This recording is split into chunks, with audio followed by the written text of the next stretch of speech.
They call it a precautionary posture adjustment. They call it a temporary relocation of non-essential personnel. But let us strip away the bureaucratic euphemisms and look at the naked reality unfolding before our eyes in the Persian Gulf. A Reuters report has confirmed that the United States has begun withdrawing personnel from Al Udeid Air Base in Qatar and other key installations across the Middle East. Why?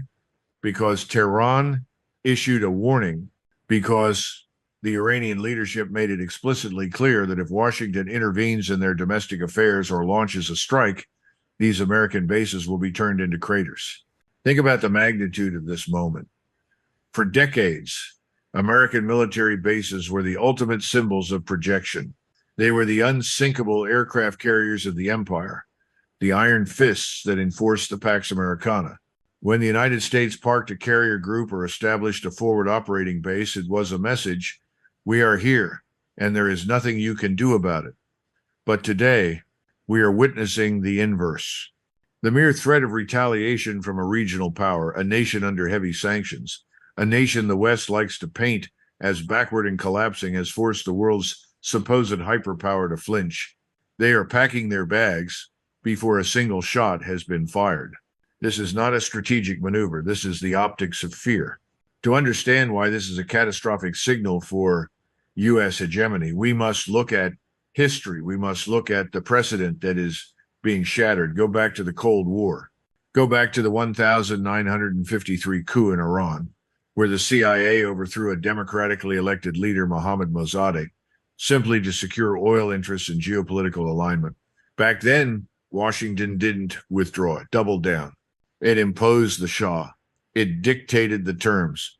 Go back to the Monroe Doctrine, the arrogance of the 19th and 20th centuries, where the United States declared entire hemispheres as its backyard. The operating logic of the American empire was impunity.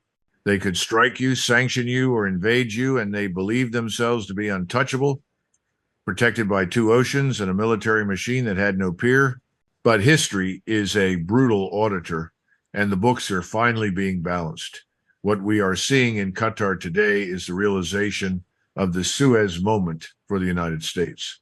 Just as the British Empire was exposed as a hollow shell during the Suez Crisis of 1956, forced to retreat not by military defeat, but by the sheer geopolitical reality that they could no longer dictate terms the United States is facing its own twilight.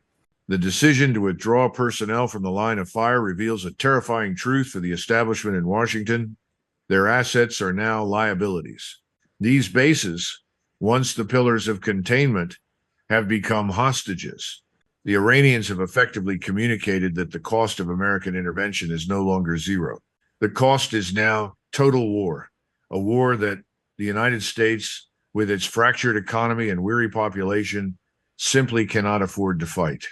This withdrawal exposes the systemic hypocrisy at the heart of the Western narrative. For years, we have heard lectures about standing firm against tyranny and defending democratic values. Yet, the moment the calculus shifts from easy, asymmetric bombing campaigns to a peer-level exchange where American lives are at risk, the moral crusade evaporates. The United States is not withdrawing because it suddenly respects Iranian sovereignty. It is withdrawing because it is afraid of the consequences of its own aggression.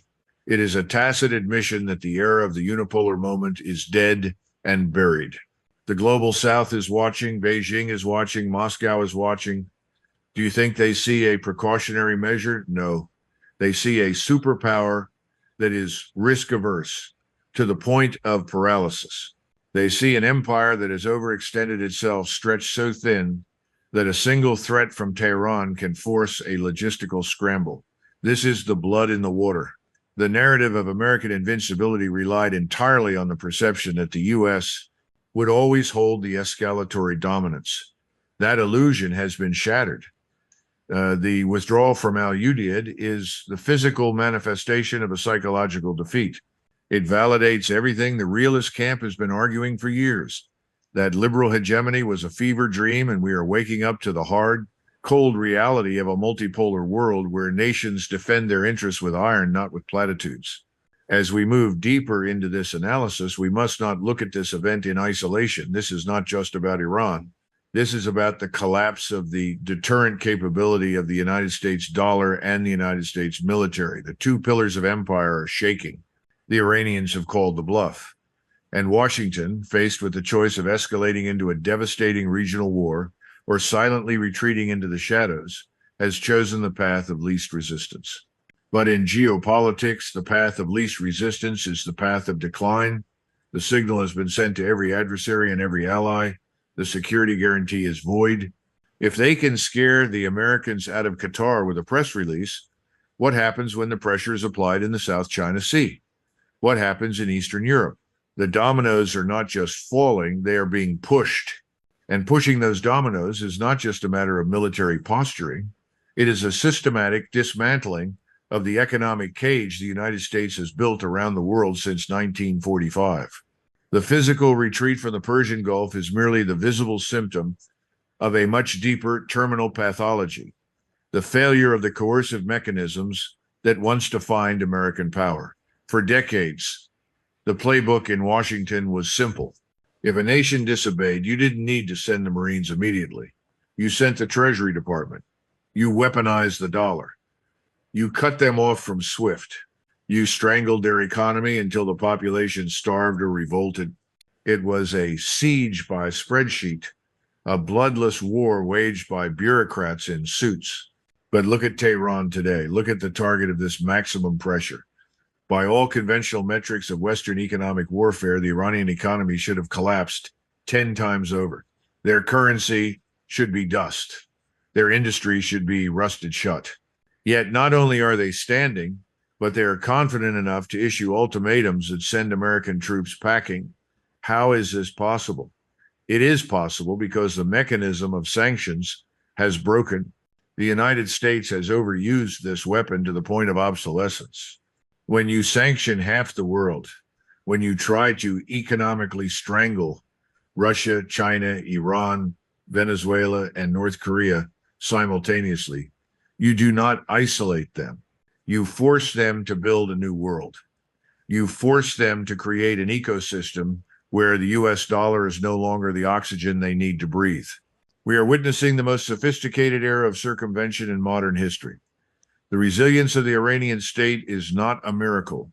It is a triumph of asymmetric economic warfare. While CNN runs headlines about inflation in Tehran, they ignore the reality of the ghost fleet armadas of tankers that move oil across the oceans with their transponders off, bypassing Western insurance markets and delivering millions of barrels directly to the hungry ports of China. This is the grand failure of the blockade.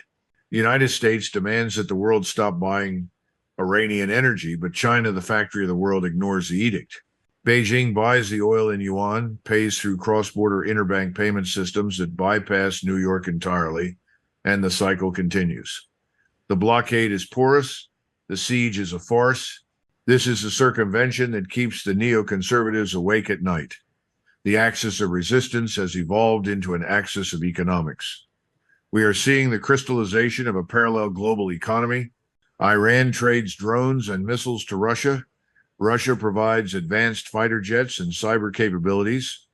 China provides the financial liquidity and infrastructure. They are trading in gold, in local currencies, in commodities. They are integrating their banking systems to ensure that if Visa and MasterCard pull out, commerce does not stop. The reliance on the dollar, which gave the United States its exorbitant privilege to print money and export inflation, is being eroded by the very nations Washington sought to crush. The panic in Washington is palpable because they realize they have lost their leverage. Consider the absurdity of the current situation. The United States is withdrawing its military forces because it fears a kinetic war, but it cannot wage an economic war because its targets have immunized themselves. The establishment is realizing that the tools of the 20th century do not work in the 21st. They can sanction the Iranian Revolutionary Guard Corps for the 1,000th time, but it changes nothing on the ground. The definition of insanity is doing the same thing over and over again and expecting different results. By that definition, the foreign policy elite in D.C. have gone mad. They are pulling levers that are no longer connected to the gears of power. This circumvention has created a terrifying reality for the empire: impotence. When you strip away the ability to bankrupt a nation, and you are too afraid to invade that nation, you are left with nothing but empty rhetoric. The retreat of personnel from these bases is a direct result of this economic failure. If the sanctions had worked, Iran would be begging for a deal. Instead, Iran is dictating the tempo of the conflict. The United States is finding itself in a trap of its own making. By weaponizing the global financial system, they accelerated the rise of BRICS and the desire for sovereignty in the global south. Every time the U.S. seizes assets or freezes reserves, another 10 nations look at their own holdings and decide it is time to diversify away from the dollar. This is the immediate panic setting in within the corridors of the State Department and the Pentagon. They are looking at the map and realizing that the containment strategy has failed. The walls they built are being walked through. The withdrawal of troops is not a strategic pivot. It is a desperate attempt to save face and save lives in a region where they have lost control. They are retreating because the enemy they sought to starve is now well-fed, well-armed, and backed by the other great powers of the East. The illusion of control is gone. And as the Americans pack their crates and fly out of Al Udeid, they leave behind a power vacuum that will not remain empty for long. The retreat signals that the sheriff can no longer afford his badge. But the failure of the American project is not merely a matter of economic statistics or military logistics. It is a profound moral rot that has been exposed for the entire world to witness. We must peel back the layer of sanctimonious rhetoric that coats every press release coming out of the State Department.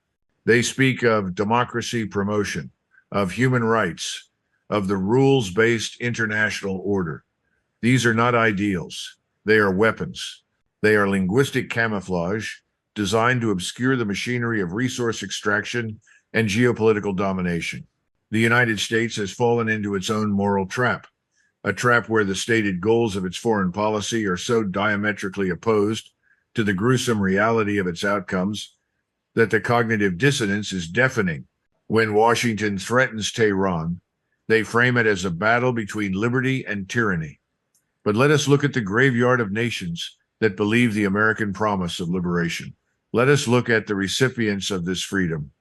Look at Iraq. In 2003, the narrative was absolute. Saddam Hussein was a monster, and his removal would usher in a new era of Jeffersonian democracy in the Middle East. The United States invaded, dismantled the state apparatus, disbanded the army, and fired every bureaucrat. And what was the harvest? Did democracy bloom in the desert? No. 1 million people died. Sectarian death squads roamed the streets. The vacuum created by American arrogance birthed ISIS, a monstrosity that terrorized the region for a decade.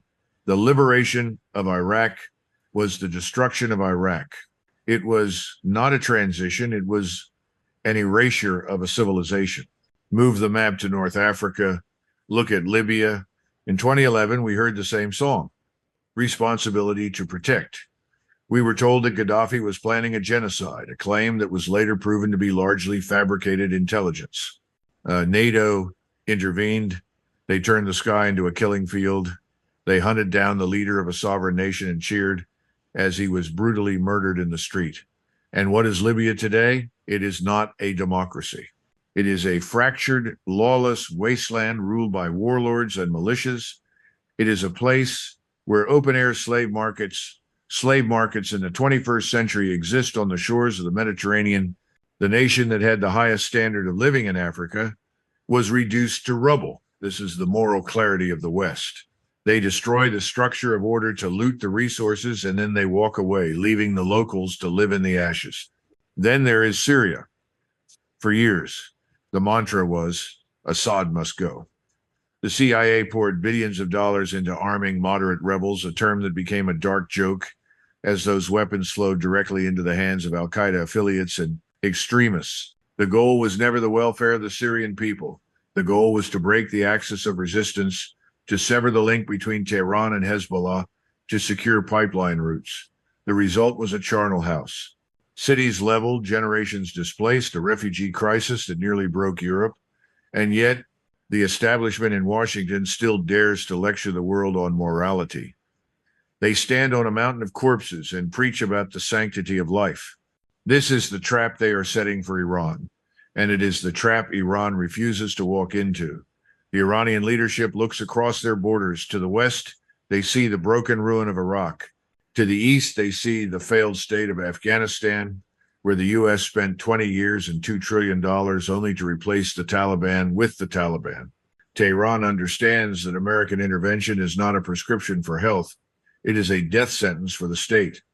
The democracy Washington offers is the peace of the graveyard. This is why the resistance is so fierce. It is existential. They are not fighting for ideology alone. They are fighting against the specter of becoming the next Libya. The cynicism of this dynamic is absolute.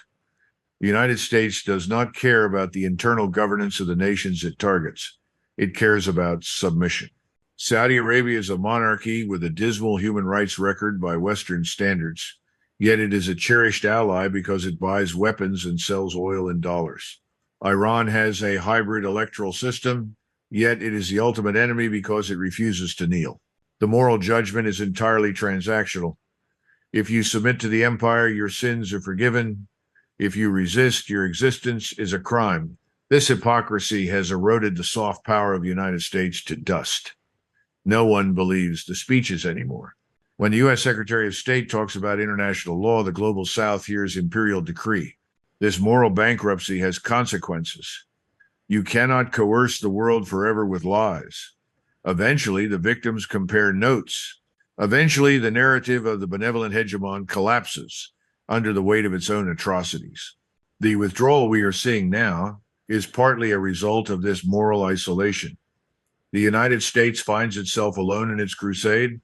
The world is tired of the wars of regime change. They are tired of the chaos. And as the U.S. attempts to rally a coalition against Iran, they find the room is empty. The moral trap has snapped shut. Washington has spent its credibility on lies about WMDs in Iraq and humanitarian missions in Libya. Now, when they cry wolf in the Persian Gulf, the world simply turns its back. The coercion has failed because the moral foundation required to sustain it has rotted away entirely. The emperor has no clothes, and he is holding a gun that everyone knows he is afraid to use. This moral delegitimization sets the stage for the final unraveling, where the victims of this coercion begin to strike back, not just with weapons, but with the very tools of international law and diplomacy that the West once claimed to own. We have discussed the historical precedents, the economic circumvention, and the moral bankruptcy of the American position. Now, we must face the terrifying mechanics of the reckoning itself. What we are witnessing is not merely a regional dispute, it is the onset of global asymmetric warfare. The withdrawal of personnel from bases in the Middle East is the first tremor of an earthquake that will shatter the foundational assumptions of Western security. The United States, accustomed to fighting enemies who could not fight back ragtag militias, isolated dictatorships, insurgents with AK-47 seconds, is now staring down the barrel of a coordinated peer-level alliance that understands exactly how to dismantle a superpower without ever engaging its main battle fleet. This is the era of reciprocal escalation. For every action Washington takes, there is now an equal and opposite reaction from the East. The United States moves a carrier group. The Houthis, armed with Iranian technology, shut down the Red Sea. The United States sanctions a Russian bank. China dumps U.S. Treasury bonds. The chessboard is expanded. The adversaries of the West have studied the American way of war for 30 years. They know that the U.S. military is a logistical beast that requires infinite supply lines and unchallenged sea lanes. So, they do not target the beast's teeth, they target its arteries. Consider the geopolitical nightmare scenario that is keeping the Pentagon strategists paralyzed. If the United States were to strike Iran, the retaliation would not look like the wars of the past. It would not be a tank battle in the desert. It would be the immediate closure of the Strait of Hormuz. 20 to 30% of the world's oil supply would vanish from the market overnight. We are not talking about a gas price hike. We are talking about oil at $200, maybe $300 a barrel. We are talking about the immediate catastrophic implosion of the Western financial system. Inflation would turn into hyperinflation. Supply chains, already fragile, would snap. The comfortable suburban existence of the American consumer relies entirely on the free flow of cheap energy and cheap goods. The axis of resistance holds a knife to the throat of that economy. This is the essence of asymmetric warfare. Iran, Russia, and China do not need to invade California to defeat the United States. They simply need to make the cost of American hegemony unbearable for the American population. They understand that the U.S. is a polarized, internally fractured society. By driving up the cost of living through targeted geopolitical disruption, they can accelerate domestic instability within the United States itself. The warning from Tehran was not just about missiles hitting a base in Qatar. It was a signal that the entire global energy infrastructure is a hostage. And the U.S. withdrawal proves that Washington knows it cannot rescue the hostage. Look at the diplomatic mobilization occurring in the background. This is the soft side of the asymmetric war. The global South is in open revolt. In the past, when the U.S. blew the whistle, the world lined up. Today, when the U.S. tries to build a coalition to protect navigation or counter Iranian aggression, the phone lines go dead. Saudi Arabia and the UAE, once the staunchest U.S. client states, are actively engaging with Tehran. They are joining BRICS. They are buying Chinese surveillance tech. They are hedging their bets because they can read the writing on the wall. They see a declining empire that abandons its bases at the first sign of trouble, and they see a rising East that offers stability and trade without moral lectures. The diplomatic isolation of the United States is almost total. Washington stands alone, shouting orders that no one follows, while the rest of the world integrates into a Eurasian supercontinent trade bloc that excludes the dollar. This geopolitical tension translates directly into a national security crisis for the homeland. The American public is being sleepwalked into a disaster. The media focuses on the spectacle, the movement of troops, the speeches of politicians, but they ignore the structural reality. The ability of the United States to project power is based on the petrodollar. If the world stops fearing U.S. military retaliation, they stop holding U.S. dollars. If they stop holding dollars, the trillions of dollars in debt that sustain the American economy come rushing back home. This is the reverse imperialism. The inflation we are seeing, the crumbling infrastructure, the social decay, these are the costs of an empire that can no longer loot the periphery to subsidize the core. The adversaries of the West are utilizing gray zone tactics, cyber warfare, economic coercion, proxy leverage to bleed the United States dry. We are seeing a synchronization of efforts. Russia presses in Europe, Iran presses in the Middle East, China presses in the Pacific. It is a three-front war against a power that can barely manage one. The withdrawal from the bases is an admission that the U.S. military is overstretched and vulnerable. It is a tacit acknowledgement that their missile defense systems cannot stop a saturation attack from Iranian hypersonics. The Iron Dome has cracks. The Patriot systems have failed in Ukraine. The myth of technological superiority is evaporating. We are entering a period of extreme danger. The empire is wounded, and a wounded animal is unpredictable. But the calculus has shifted irrevocably. The East has escalation dominance. They have the resources, the industrial capacity, and the strategic patience. The West has a printing press and a fleet of aircraft carriers that are too expensive to lose. The withdrawal is the canary in the coal mine. It is the signal that the smart money is leaving the table. The global reckoning is here, and it demands payment in hard reality, not in the counterfeit currency of American exceptionalism. The question is not whether the U.S. will lose its hegemony. That is already gone. The question is how much wreckage it will create on its way down. And so we arrive at the twilight. The events unfolding in the Persian Gulf are not merely tactical adjustments. They are the undeniable markers of an empire entering its final contraction. The United States stands at a definitive crossroads, facing a choice that every hegemon in history has eventually faced, from Rome to Great Britain.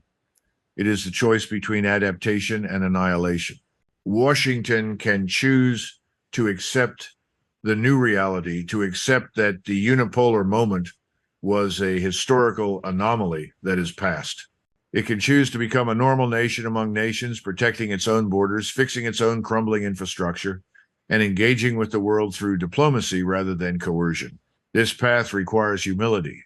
It requires the abandonment of the myth of exceptionalism, the dangerous messianic belief that the United States is chosen by providence to lead the world, or it can choose the path of denial. It can cling to the illusion of supremacy.